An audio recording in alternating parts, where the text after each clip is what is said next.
Hello, my name is Kaylin. I am a longtime user and super fan of Notion. I have long wanted to create a YouTube tutorial series on the app, and especially focused on the beginner experience, because I think one of the qualms that I've had with Notion is that it's just not particularly well suited for beginners to pick up easily, to learn, to master, despite the fact that there is a ton of Notion content out there. And so I decided to finally do it, take the plunge. This is that tutorial series. So I'm calling it New to Notion, and it is going to be the Notion tutorial series for complete beginners. I suppose before we jump into this episode, the first installment of the series, I'll give a little bit of background about myself. So I have been using Notion since 2020, so it's been about 6 years now. Notion has seen me through many different stages of life. I started with it back in high school with the IB diploma program, used it all throughout uni. So I went to the UK, lived out there for 3 years, and Notion was the bedrock of my time in academia. I've since started full-time work, and I've been in management consulting for about 2 years now. And in the fall, I will be taking Notion back with me to start my PhD journey at the University of Illinois.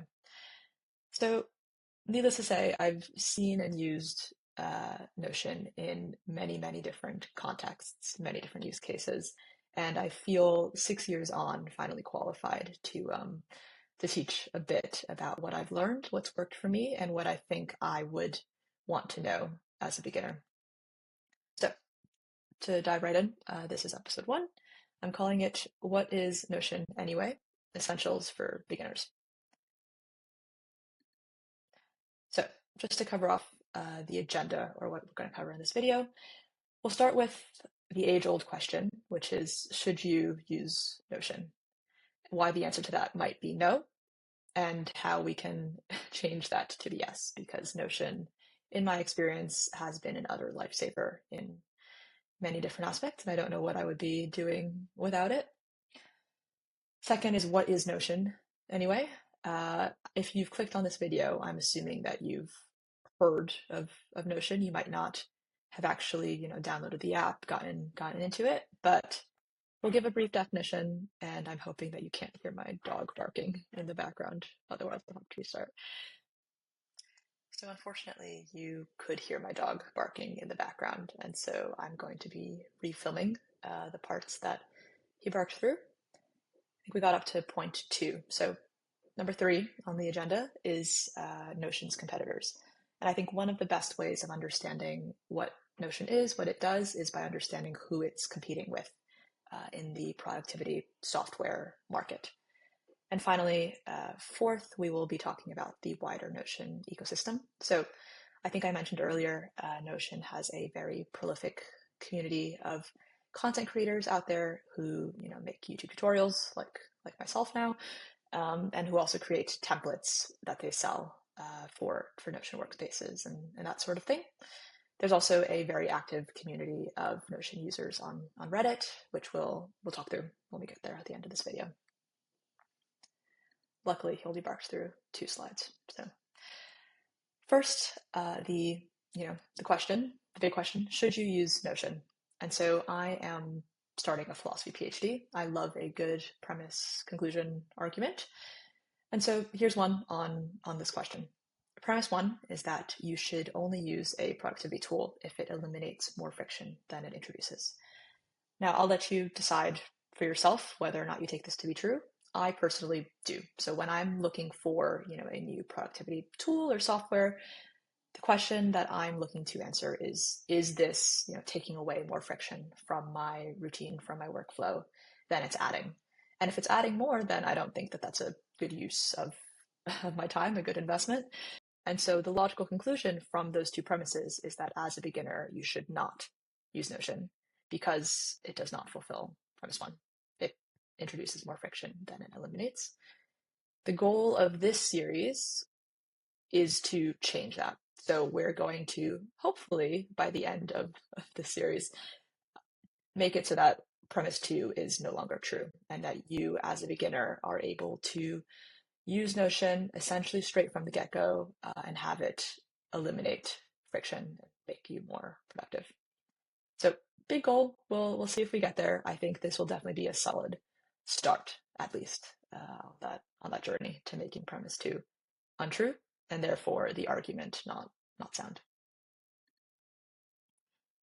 If you are completely new to the Notion sort of wider ecosystem and you've never heard of the tool before, you might think, what what do you mean that what do you mean by that, by premise two, that Notion introduces more friction than it eliminates as a beginner?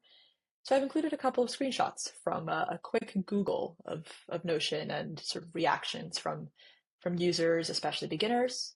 And as you can see, the consensus is that Notion is incredibly difficult to learn. It's complicated, it can be over-engineered, users find it super complex, find it limiting, find it overwhelming, and hopefully we can change that. So we don't want Notion to be overwhelming. If it, if I started using a productivity tool and it ultimately created more stress than I initially had that it promised to solve, I would be not using it, right away. So that's just to give a flavor of what the consensus is on Notion.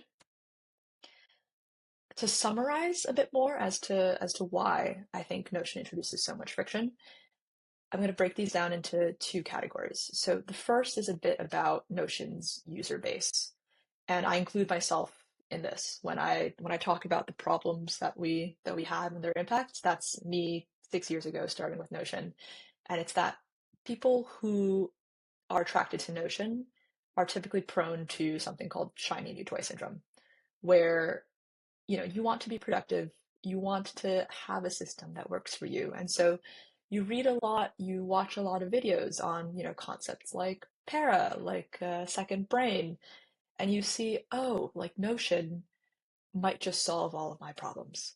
And then you watch another video on Obsidian and you think Obsidian will solve all my problems. And, many years ago it was Evernote.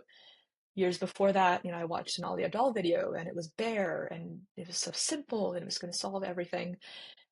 And I don't think I need to explicitly state it, but no productivity tool is going to solve all of your problems. It's all about habits. It's all about what you do with them. And so people who look for a one size fits all solution to their various productivity problems are going to be disappointed in any tool. I was definitely prone to this years ago. Since I started using Notion properly, since I really, dug into it, I have not felt the need to switch or to look into any other system. And maybe that's to my detriment. I've heard good things about Obsidian, and I know people who really love it, and maybe it would suit my purposes better. But Notion does what I need it to the point that I don't feel the need to go out and research Obsidian and potentially migrate my entire workspace and my whole life into a new tool. So I hope that, even if it's not Notion, you find that tool for you where you're taken off the market. You don't need to be shopping around for productivity tools anymore.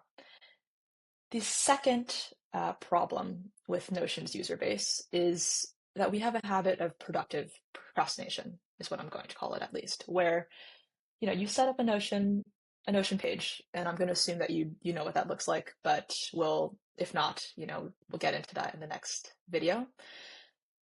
You set up your workspace, you choose a pretty icon that represents the page, you choose a cover, you do this, whole summer yellow color scheme, make it dark academia themed, make it this theme. And then by the time that you've set up that page, you've run out of time to actually do the task.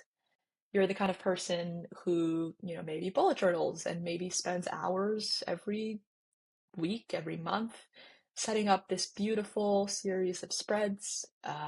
They look, Pinterest ready, and then you don't ultimately end up using it. It doesn't add any value to your life.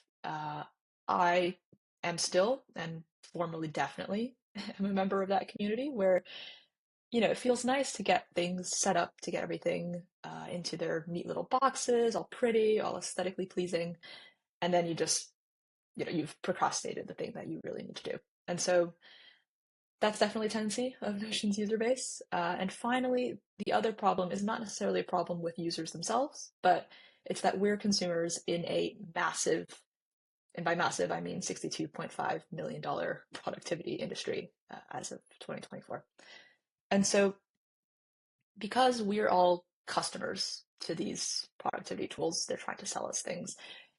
A lot of the content out there isn't necessarily geared to our best interest. And so in Notion's case, for instance, I say it really shines for personal users, people who are using it as students, as a tool to manage their side hustles, their personal projects, not necessarily if you're looking for an enterprise solution, not necessarily if you are looking to do the greatest things possible with AI. But Notion, because they're looking for investment, they're looking to grow their company. That's what they're trying to sell you on. And so you see, I follow Notion on LinkedIn, on YouTube, etc. They're really pushing their AI features that are, that I don't know the status of what's paid, what's free, what's not, but I can imagine will soon be paid, and you know they're looking to ultimately upsell you. The people who are creating Notion tutorials, Notion templates, they, I'm sure a lot of them have the user base's best interests at heart. But I also know that there are a lot of incentives in place where, as a Notion creator, soon or starting now myself, that you want to maximize views on your videos. You see those clickbaity YouTube tutorials, and it's like, why Notion is so complicated, how to solve it, or the problem with Notion, or all these things. And people really, I'd say, hone in on the fact that Notion can be very complicated, and they use that fact to try and sell you a template to make your life easier. And my philosophy on this is that anything you see, like, if you have a screenshot of a Notion template someone is selling, you should be able to just recreate that template yourself, because Notion, once you understand the fundamentals, is incredibly user friendly. And unless there is some very advanced feature, some, other tool that they're bringing in, that they're embedding, or, all these sort of more complex things, if it's just a straightforward Notion database, Notion tool, Notion dashboard, I can take one look at the screenshot and recreate it myself, and you should be able to too. So obviously, the people selling these templates don't want you to be able to do that, and that doesn't ultimately serve Notion's users and makes it so that there's a lot more friction than there needs to be. Sorry, that was a bit long-winded. But anyway, the impacts of this is that users spend a lot of time researching and migrating to new productivity solutions. So like Obsidian, like Roam back in the day, people search, they find a new tool, they migrate everything. The tool ultimately doesn't work for them. They move to the next thing. That wastes a lot of time. Second is that Notion content is optimized not for user understanding, but for things like views and sales, which ultimately puts users in a worse spot, especially beginners. Templates and tutorials often prioritize appearance over functionality. So, you go onto Etsy, you see the Notion templates they sell there. It's all these various themes, anime themed, dark academia themed, and you have like Spotify playlists in your Notion template. And I often question, if one is, does this tool ultimately serve you? And I think a lot of times, even if it's nice to look at something pretty, it doesn't. And second is that a lot of these tools overcompensate on appearance because ultimately they're not offering a lot in terms of functionality. And there are a lot more user-friendly,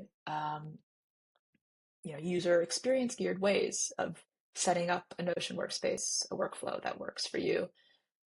That doesn't necessarily need to involve paying $20, or I don't know what the going rate is for templates these days, on Etsy just to get, a Pinterest ready dashboard.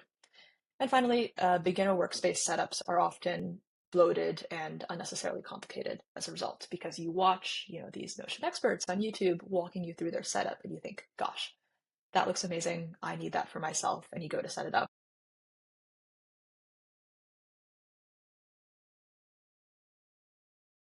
for them. What works for them might not work for you, especially in the early days. They've had time to sort of figure out what tools they need, how things should work, the sort of process that they go through, and how this ultimately plays into their work and life. And you, as a beginner, yes, it's helpful to see how it works for other people, but it ultimately doesn't help you figure out what you need for yourself in any real sense. The way to do that is to, one, go do it yourself. So open up Notion, have a play, see what's available, and two, watch videos where people are starting from scratch, I think. So, especially in the early days when you don't even know how to add a button, how to add a database, it's helpful to watch a video and see someone type, slash database or slash button, just so you know sort of UX wise what to do. Gosh, this video is 16 minutes long already. Okay, Notion's value proposition is the other category here. And I think the problem with it is that it's often unclear or poorly understood. And either that's because Notion and, its various affiliates are not doing a great job of communicating what Notion is supposed to do, what differentiates it in the market, or because they don't have a clear vision of this themselves. I think it's a combination of both. I think Notion is obviously trying to keep up with the AI craze to stay ahead of the curve there, and it's losing its initial vision and what made it, a unicorn for a lot of people. Notion's value proposition, even, barring all this pre-AI, was already difficult to articulate because it's sort of a do everything app. And so, there's a video out there on the Notion YouTube channel, the official one, and it's titled, "What is Notion?" And the answer by the end of the video is still not really clear, unless you've used it yourself and you know what they're talking about. It's very, very nebulous. And finally, and I think I covered this one already, but Notion's value proposition is constantly changing, especially with the new sort of renewed focus on AI. And so even if you did understand it, I felt I understood it, it's constantly changing, and the ground is not steady there. So impacts of this are that users are often unaware of Notion's capabilities and how to, best use them to suit their needs. Notion proponents, so people like myself or people who have been using Notion for a long time, who see its value, who want to help others get into it, to figure out how to use it. It's often difficult to teach others without there being sort of clear messaging, clear materials from the official, Notion team on what its purpose is, on what use cases are, and where the platform is going. And finally, updates to the Notion app, they're frequent, but they're often not aligned to user needs and are centered, especially these days, on AI rather than core features. So there's a lot of things that Notion's users have been asking for a long time, that aren't ultimately focuses of development right now. Hopefully they will be. But it means that some of the friction that could be resolved by fairly straightforward updates are not being resolved. So that's my take on why Notion introduces so much friction for beginners. I'm going to cut this video off here, and start a new Loom, I think, because I'm not sure when the free plan cuts you off, and we'll stitch the two together and see you there.